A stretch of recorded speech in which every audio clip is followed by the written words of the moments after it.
जी अस्सलाम वालेकुम काबिल एहतराम नाजरीन। पंजाब में बहुत सारी खुशाइन तब्दीली आ रही हैं और प्रॉपर्टी के बहुत सारे मामला पहले हम समझते थे उसमें इश्यूज थे और न्यू जो अमेंडमेंट आई है कि इंतकाल ज़बानी नहीं होंगे।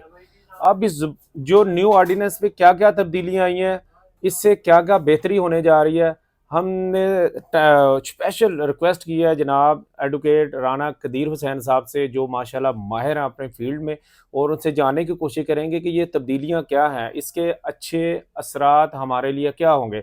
सर आपको बहुत वेलकम, आपका शुक्रिया। जी, थैंक यू। तो पहले तो ये बताइए कि ज़ुबानी इंतकाल क्या चीज़ है और पहले क्या होता था? एक्चुअली ज़ुबानी इंतकाल जो है ना, ये इसमें एक है रजिस्ट्री।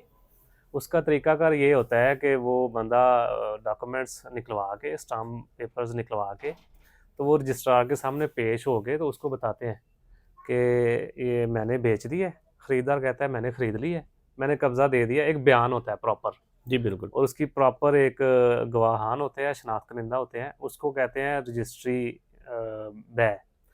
जो ज़ुबानी इंतकाल है ना, वो पटवारी के पास जाते हैं, उधर कोई डॉक्यूमेंट्स नहीं होता, सिर्फ पटवारी का ही डॉक्यूमेंट होता है, वो पेपर होता है जिस पे वो साइन करके थंब इम्प्रेशन दे के तो वो मुंतकिल हो जाती है। उसको हम बोलते हैं ज़ुबानी इंतकाल।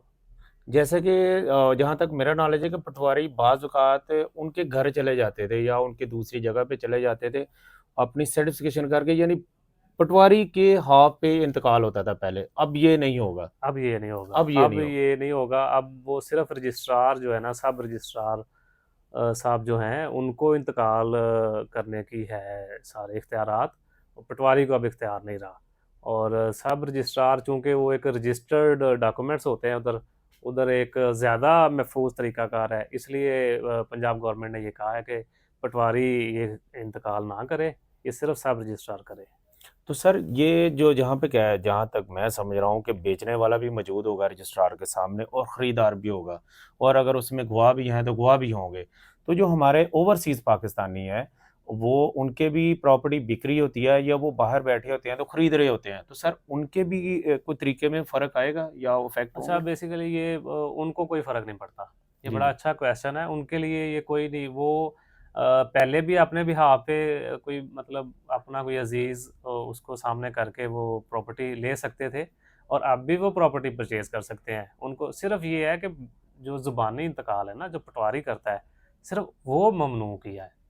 जो रजिस्ट्री है वो तो एज़ इट इज़ प्रोसेस है उसका, वो तो हो रही है वो, और वो एक सेफ़ तरीका है। यानी बेसिकली गवर्नमेंट ये चाह रही है कि कोई फ्रॉड ना हो, किसी की जालसाज़ी से जो अराज़ी है ना, वो किसी दीगर को मुंतकिल ना हो। बिल्कुल ऐसे ही है, यानी मैं जो समझा हूँ कि ओवरसीज़ भी हैं, वो पहले भी नॉमिनेट करते थे नॉर्मली अपनी वाइफ़्स को, अपने ब्लड रिलेशन को, तो वो उसी तरह होगा और उसी तरह पेश होगा। तो सर काफ़ी सारे हमारे मसले आते हैं, इसमें ऐसा नहीं है कि प्रॉब्लम आते नहीं हैं। प्रॉपर्टी खरीदते और बेचते वक़्त हमारे ख़ुसूसन जो मासूम लोग होते हैं, उनको टारगेट किया जाता है। तो इन शॉर्ट हमारे नाज़रीन को बताइए कि वो जब प्लॉट खरीद रहे हों या घर बना रहे हों, वो किन डॉक्यूमेंट्स का ख़्याल रखें सर? क्या असल क्या में देखें जी, ये बड़ा अच्छा क्वेश्चन है, और मेरा ख़्याल है इस पे जो है ना, अवेयरनेस गवर्नमेंट को भी देनी चाहिए, और पब्लिक को भी इस पे अवेयरनेस होनी चाहिए। देखिए, जब आपने कोई प्रॉपर्टी परचेज़ करनी है ना, तो सबसे पहले आप पटवारी के पास जाके ना उस प्रॉपर्टी का रिकॉर्ड चेक करें। जी, बिल्कुल। उसका रिकॉर्ड चेक करें कि इधर ये प्रॉपर्टी में कोई नक़्स तो नहीं है, कोई मामला तो नहीं है, हर जिसकी जो ओनरशिप है वो क्लियर है। और उसका रिकॉर्ड चेक करने के बाद फिर उसकी प्रॉपर एक फ़र्द जो वह है, वो जब बंदा जो बेचने वाला है, वो जब देता है तो उसके साथ रहें आप। वो पटवारी से हासिल करें खुद, सारे मामलात में खुद वो जो प्रोसीड करवाएँ, और उसको एक अच्छे तरीके से उसको अकॉर्डिंग टू लॉ उसको प्रोसीड करवाएँ, तो then you will be safe. Sir इसमें ये भी बता दिए कि जो इनिशियल हम एग्रीमेंट करते हैं या स्टाम्प पेपर करते हैं, क्योंकि हमारे ट्रेंड ये है कि हम पेमेंट एक साथ नहीं कर पाते। कुछ पेमेंट एडवांस होती है और कुछ पेमेंट दरमियान में होती है और एट द एंड ये रजिस्ट्री वाला मामला आता है। हुँ, हुँ। तो स्टाम्प पेपर पे बहुत सारे क्वेश्चन होते हैं कि कितने वाला स्टाम्प पेपर करना चाहिए, और अगर कौन-सा स्टाम्प पेपर किया होगा तो आपकी जो इनिशियल डिपॉज़िट है, बाज़ का तो लोग सर मुकर जाते हैं। तो वो ज़ाया नहीं जाएगा, आप उसको क्लेम कर सकते हैं। ये देखें, एक स्टाम्प पेपर जो है ना, वो एक बड़ी वैल्यू का हामल है। स्टाम्प पेपर अगर आपने लैंड परचेज करनी है ना, तो उसके लिए एक 1200 रुपए का एक स्टाम्प पेपर होता है। वो आपने पंजाब बैंक से निकलवा के तो उसको आपने करना होता है। बेसिकली इसका तरीका ये है कि वो स्टाम्प भी रजिस्टर्ड होना चाहिए। जी बिल्कुल। और लोग क्या करते हैं कि बस वो स्टाम्प लिखा और उसमें मतलब साइन अंगूठे करवाए और लेके घर चले गए। असल में जब अकॉर्डिंग टू लॉ वो स्टाम्प पेपर रजिस्ट्रेशन उसकी ज़रूरी है। अगर वो रजिस्टर हो जाएगा तो मेरा ख्याल है कि तकरीबन सिविल केसेस में अप्रोक्सीमेटली 30% जो लिटिगेशन है वो वैसे ही कोर्ट से ख़त्म हो जाएगी। तो सर रजिस्टर्ड का मतलब वो चाह रहे हैं कि जो आजकल हुआ है कि रजिस्टर्ड का बारकोड होगा मतलब है कि या फिर नंबर पे पिन रजिस्ट्रेशन जो है जाती। ना वो भी सब रजिस्ट्रार के सामने होती है। उसमें जो एग्रीमेंट करने वाला जिसके फेवर में हो रहा है और जो एग्रीमेंट दे रहा है, वो दोनों बंदे पेश होके उधर भी एक बताएंगे कि हम ये ज़मीन हमने सेल की है, मैं सेल करने वाला हूँ और ये ख़रीदने वाले हैं। ठीक है, वो एक मतलब सरकारी जो ओहदेदार है, सब रजिस्ट्रार है, उसकी एक एविडेंस आ जाती है उसमें। और वो एक डॉक्यूमेंट रजिस्टर होके अंदर पड़ा है, जैसे आप रजिस्ट्री की निकलवाते हैं टेस्टेड कॉपी, उसकी भी टेस्टेड कॉपी निकलवा सकते हैं। देखिए लोग मुनहरफ हो जाते हैं, लोग क्या कहते हैं कि जी महंगी होगी प्रॉपर्टी, महंगी होगी महंगी हो पहले गई से। है, तो वो कहेंगे जी मुझे तो इसने सादे पेपर पे मेरे से अंगूठे लगवाए थे, मुझे तो पता ही नहीं। हाँ ठीक है, बिल्कुल। तो जब रजिस्ट्रार करेगा ना फिर लोग इस तरह के बहाने नहीं कर सकते, क्योंकि रजिस्ट्रार पहले पूछेगा कि आप इतनी ज़मीन बेच रहे हैं, इतना बयाना आपने ले लिया है। ठीक है, तो वो जो ख़रीदार है वो भी दोनों से पूछेगा। तो उस सूरत में ना वो लोग मुनहरफ नहीं हो सकते। और अब कोर्ट को भी आसानी है, कोर्ट जब देखेगी कि ये डॉक्यूमेंट रजिस्टर्ड है, इसमें ये चीज़ें तय हैं एज इट इज़, उसमें वो चेंजिंग भी नहीं हो सकती।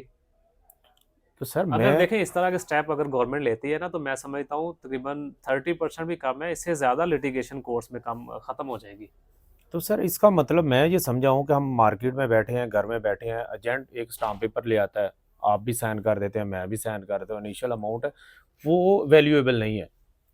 ये वैल्यूएबल जो है। आपने मेथड बताया मुझे असल इसकी असल समझ आ ये रही, असल असल ये ये चीज़ है। असल तरीका ये। अच्छा, कुछ लोग तो ये करते हैं कि स्टाम्प पेपर भी नहीं करते, स्टाम्प पेपर, हाँ वो कहते हैं वो सानू कहते ਤੁਹਾਡੇ हैं ਤੇ ਇਤਬਾਰ नहीं है, जुबानी कर लेते हैं। ਸਾਡੇ ਤੇ बाद ਇਤਬਾर में नहीं फिर है। वो लिटिगेशन में पड़ जाते हैं, बाद में कहते हैं हम तो ये हो गया वो हो गया।